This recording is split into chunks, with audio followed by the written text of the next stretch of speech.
வணக்கம் நண்பர்களே, தமிழக அரசியல்ல முக்கிய அப்டேட்ஸை பார்க்க போறோம். டிவிகேவுக்கு விசிகே சப்போர்ட் பண்ண போறாங்களா இல்லையா அப்படிங்கிற எதிர்பார்ப்பு உருவாயிருக்கு. இன்னைக்கு அறிவிப்பதாக திருமாவளவன் சொல்லியிருக்காரு.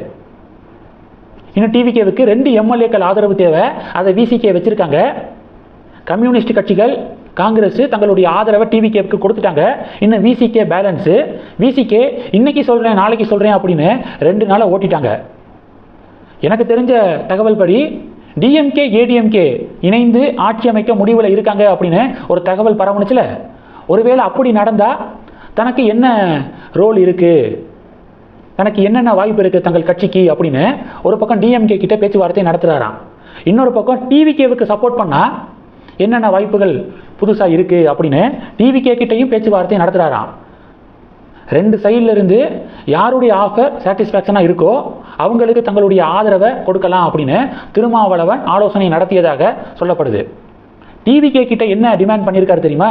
துணை முதல்வர் பதவி. அடுத்து விஜய் 2 தொகுதியில் ஜெயிச்சிருக்காரு. ஒரு தொகுதி எம்எல்ஏ பதவியை அவர் ராஜினாமா பண்ணணும்.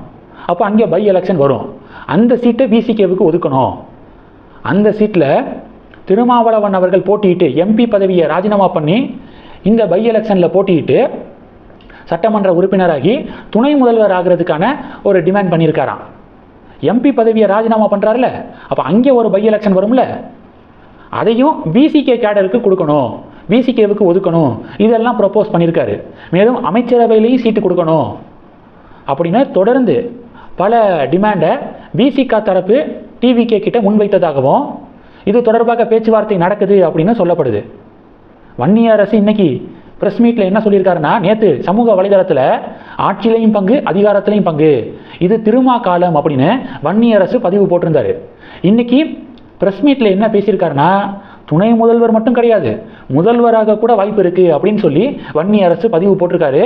அதனால விசிகே என்ன நிலைப்பாடு எடுக்க போறாங்க அப்படின்னு பெரும் எதிர்பார்ப்பு உருவாயிருக்கு. பொறுத்திருந்து பார்க்கலாம். ஒரு பக்கம் அதிமுக சட்டமன்ற உறுப்பினர்கள் கூட்டம் இன்னைக்கு நடக்குதான். அதிமுக எம்எல்ஏக்களோட இபிஎஸ் ஆலோசனை நடத்துறாராம். இது ஒரு பக்கம் இன்னைக்கு நடக்குது. தமிழகத்தில் இவ்வளவு ஹீட்டாக இருக்கு, இவ்வளவு பரபரப்பு நடந்துக்கிருக்கு. அண்ணாமலை அண்ணன் ஜாலியாக அமெரிக்கா போயிருக்காரு. ஸ்டான்ஃபோர்ட் யூனிவர்சிட்டியில் நடக்கக்கூடிய கான்ஃபரன்ஸை அட்டன் பண்ணுறாரு. கான்ஃபரன்ஸில் பேசுகிறாரு. அதுக்காக அமெரிக்கா போயிருக்காரு. அங்கேருந்து ஒரு புகைப்படத்தை ஷேர் பண்ணியிருக்காரு.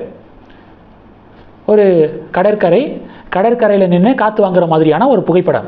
அதை ஷேர் பண்ணி quiet breeze away from the storm அப்படின்னு சொல்லிட்டு பதிவு போட்டிருக்காரு.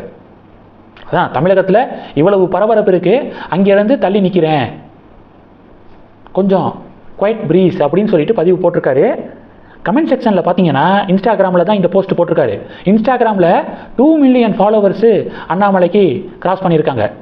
2 மில்லியன் ஃபாலோவர்ஸை கிராஸ் பண்ணியிருக்காரு அண்ணாமலை. அந்த இன்ஸ்டாகிராமில் கமெண்ட் செக்ஷனில் பலர், அண்ணா உங்களை ரொம்ப மிஸ் பண்ணுறோம், மறுபடியும் பிஜேபி ஸ்டேட் யூனிட்டுடைய பிரசிடெண்ட்டாக சார்ஜ் எடுத்துக்கோங்க, மறுபடியும் உங்களுடைய தலைமையில் பணியாற்ற நாங்கள் காத்திருக்கோம், சீக்கிரம் தமிழகம் திரும்புங்கண்ணா அப்படின்னு சொல்லிட்டு கமெண்ட் மழை பொழியிறாங்க பாஜக கேடர்ஸ். அதையும் பார்க்க முடியுது. அடுத்து சென்ட்ரல் கவர்மெண்ட்டு முப்படைகளுடைய தலைமை தளபதியாக என்எஸ் ராஜா சுப்பிரமணியம் அவர்களை அப்பாயிண்ட் பண்ணியிருக்காங்க. அனில் சௌகான் அவர்களுடைய பதவிக்காலம் வர 30ஆம் தேதியோட முடியுது. ஸோ இதனை ஒட்டி முப்படைகளுடைய தலைமை தளபதியாக தமிழகத்தை சேர்ந்த என்எஸ் ராஜா சுப்பிரமணியம் அவர்கள் நியமனம் செய்யப்பட்டிருக்காரு அப்படிங்கிற செய்தியும் கிடைச்சிருக்கு. இன்னொரு தகவல், விசிகாவுடைய இந்த டிமாண்ட்ஸை பார்த்துட்டு விஜய் ஷாக் ஆயிட்டாராம். 2 எம்எல்ஏக்கள் விசிகாவுக்கு இருக்காங்க, 2 எம்எல்ஏக்கள் சப்போர்ட்டை தரதுக்கு இவ்வளவு டிமாண்டை பட்டியலிடுறாங்க விசிகா. இதுக்கு ஓகே சொன்னால் 5 எம்எல்ஏக்கள் சப்போர்ட்டை தராங்க காங்கிரஸ். அவங்க இன்னும் ஒரு பெரிய பட்டியலை வெளியிடுவாங்க. அமைச்சரவையில் டெஃபினட்டாக இடத்த கேரண்டி பண்ணி என்னால் தர முடியும், ஆனால் துணை முதலமைச்சர் பதவியை எப்படி வழங்க முடியும்? விசிகாவுக்கு துணை முதலமைச்சர் பதவி வழங்கினா காங்கிரஸ் சும்மா இருப்பாங்களா? அவங்களும் கேட்பாங்க, இப்படி எத்தனை பேருக்கு துணை முதலமைச்சர் பதவியை கொடுக்கறது அப்படின்னு டிவிகே தரப்பு பதில் சொல்கிறாங்களாம். ஸோ தொடர்ந்து இரு தரப்புக்கும் பேச்சுவார்த்தை நடந்து வருதான். இந்த பேச்சுவார்த்தை முடிவு எப்படி அமையுது அப்படிங்கிறத பொறுத்திருந்து பார்க்கலாம். உங்களுடைய ஃபீட்பேக் என்ன? விசிகாவுடைய டிமாண்டை பற்றி நீங்கள் என்ன நினைக்கிறீங்க? மறக்காமல் கமெண்ட் பண்ணுங்கள். தொடர்ந்து கனெக்டில் இருங்க. அடுத்தடுத்து நிறையா பதிவுகளை பார்க்க போகிறோம். நன்றி. ஜெய் ஹிந்த்.